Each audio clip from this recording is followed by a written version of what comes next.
গ্রামে স্কুল ছিল না, তাই মামাবাড়িই হল স্বপ্নের ঠিকানা। সেই ছেলেই আজ নিটে সর্বভারতীয় ৫৬২ নম্বর র্যাঙ্ক, গর্বে ভাসছে হাইলাকান্দি। অনেক স্বপ্নের জন্ম হয় অভাবের মধ্যে, কারো কাছে পথ বন্ধ হয়ে যায়, আবার কেউ সেই বন্ধ পথের মধ্যেই খুঁজে নেয় নতুন দিগন্ত। হাইলাকান্দি জেলার প্রত্যন্ত দক্ষিণ জোছনাবাদ গ্রামের শাহিন আহমেদ লস্করের জীবনকাহিনী যেন সেই সংগ্রাম আর সাফল্যেরই এক অনন্য উদাহরণ।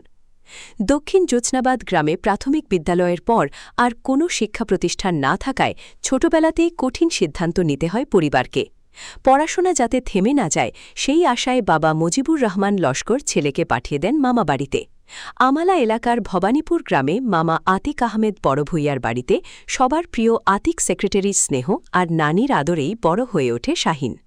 পরিবারের কাছ থেকে দূরে থাকলেও পড়াশোনার প্রতি তার একাগ্রতা কখনো কমেনি। আমার নাম হলো শাহিন আহমেদ লস্কর। আমার বাড়ি হলো দক্ষিণ জোছনাবাদ লালা অঞ্চলে। আমি ছোটোবেলা থেকেই নানি বাড়িতে ছিলাম, এখানেই নিজস্ব পড়াশোনাটা করেছি। কারণ আমার ঘরের পাশে গাঁয়ের পাশে ভালো স্কুল ছিল না, তার কারণে আমি মামার বাড়িতে এসে গেলাম, এরা আমার পড়াশোনা করিয়েছে। আমি ছোটোবেলা পড়াশোনা করে এরপর জেনভিএসটি এক্সামটা দিলাম।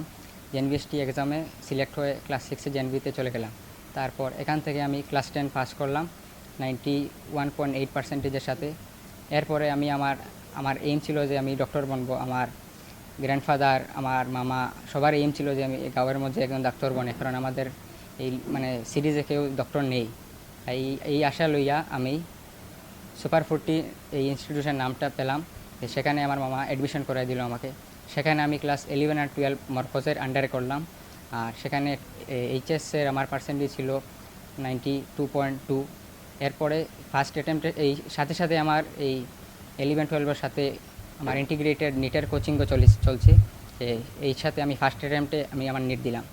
আমার প্রথম যেটা 2026 যেটা নিট হলো, এটাতে আমার স্কোর ছিল 602, আর সেটাতে হয়ে যেত, কিন্তু এইটাতে আমার স্কোর এসেছে 562, এতে আরও ভালো হয়েছে। আর আমি আশা করি যে আমি জিএমসিটা লওয়ার চেষ্টা করব। হ্যাঁ, জিএমসি থেকে চিকিৎসক হওয়ার।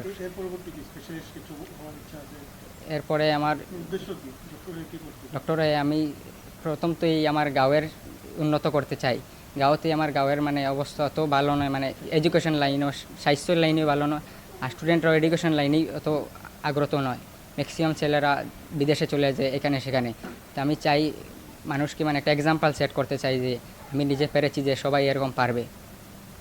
আর আমার নিজের গাঁয়ের যেতে হসপিটাল আছে এখানে উন্নতি করব। আমি আমার নিজের সার্ভিসটা 100% পিওরিটির সাথে দিব আমি।